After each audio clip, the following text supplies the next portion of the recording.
C'est sur cette planche que le Fundi, la maîtresse coranique, écrit soigneusement les lettres avant de les faire répéter à son élève, qui doit ensuite les réciter par cœur. Une pratique bien préservée dans les chonis traditionnels, comme ici dans celui de Shamsia Chadali à Bouine.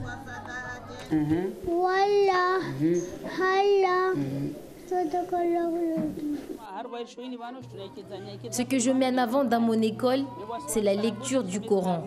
On commence par l'alphabet avant d'aller plus loin. À mon avis, dans quelques années, les écoles coraniques seront remplacées par les madrasas, qui attirent beaucoup plus de monde, qui pensent que l'enseignement de la religion est meilleur. L'école coranique est la plus ancienne des institutions d'enseignement mahoraises. Fréquentée par des jeunes de tous les âges, chaque jour, les élèves de 4 à 18 ans environ passent des heures chez le Fundi pour apprendre et maîtriser la récitation du Coran. Au Choni, on apprend le respect, on apprend la vie quotidienne, c'est-à-dire on apprend à comment vivre dans la propreté, on apprend à respecter les personnes âgées, tout comme les petits camarades. On apprend à aider les autres.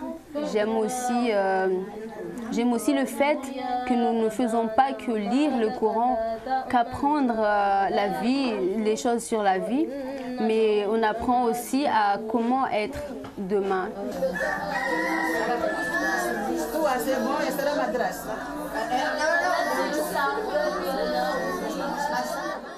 L'école coranique, pour moi, déjà, c'est très important. Moi, je suis passée par là.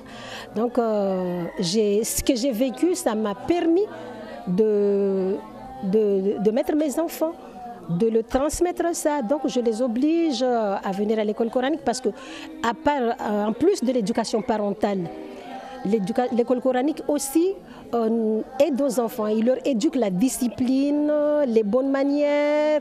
Tout ça, ça s'apprend par l'école coranique. En plus de ces enseignements, il y a une autre tradition que Fundi Shamsia transmet à ses élèves depuis maintenant 31 ans.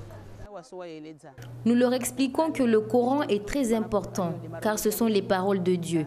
Alors il faut les respecter. Après avoir récité leur texte par cœur, on amène les planches à la mer pour nettoyer le Coran parce que la mer purifie tout. Depuis quelques années, les chonis, la formule la plus ancienne de l'école coranique, sont relégués au second plan.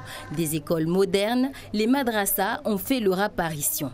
Dans cette madrasa de Sada, les élèves sont répartis par classe, de la maternelle à la terminale, reprenant ainsi l'organisation de l'éducation nationale. À Mayotte, on sait bien qu'il n'y a pas beaucoup d'élèves ou d'étudiants qui ont fait de la théologie. Et ceux qui l'ont fait, bien sûr, l'ont fait dans les pays arabes, la plupart. Sinon, ce n'est pas les pays arabes, ce sont des pays où c'est comme l'Angleterre, comme l'Afrique du Sud, ce n'est pas des pays arabes, mais ce sont des pays où il y a des structures. Donc, on regarde, on cherche. Donc, une fois qu'on trouve que l'enseignant aussi a les capacités de donner des cours, bon, là, on l'accepte.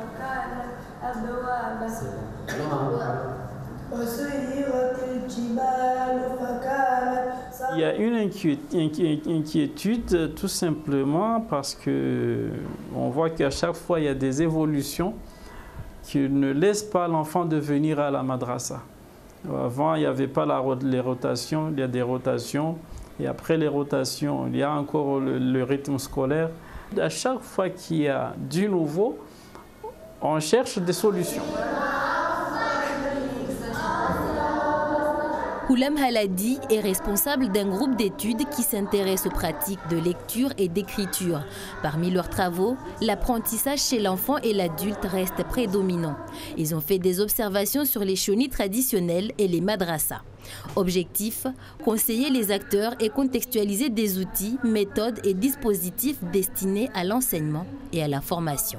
Pour chaque type de structure, il y a derrière un choix de société, c'est-à-dire quels citoyens nous formons ou quels Mahorais nous formons. Et Les deux réponses qui unissent les deux structures, bien sûr, c'est la réponse de l'identité religieuse, c'est-à-dire qu'on a besoin de former un Mahorais bon musulman qui sait comment vivre avec les autres et qui sait quelle relation il doit avoir avec Dieu.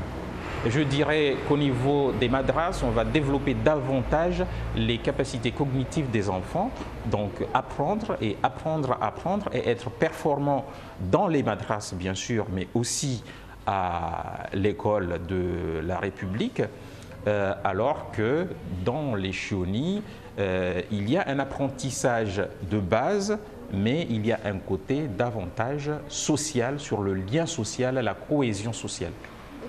La société mahoraise évolue de plus en plus avec des exigences sociales beaucoup plus importantes. On constate que beaucoup de parents choisissent de ne pas inscrire leurs enfants dans les écoles religieuses. Les chonis traditionnels, comme celui de Shamsia, sont en perte de vitesse dans l'île. Les madrasas ont amélioré les conditions d'enseignement de la religion musulmane, d'où leur succès auprès des parents. Ces dernières années, plusieurs madrasas se sont implantés dans les différents villages, avec une cohabitation parfaite avec l'école laïque.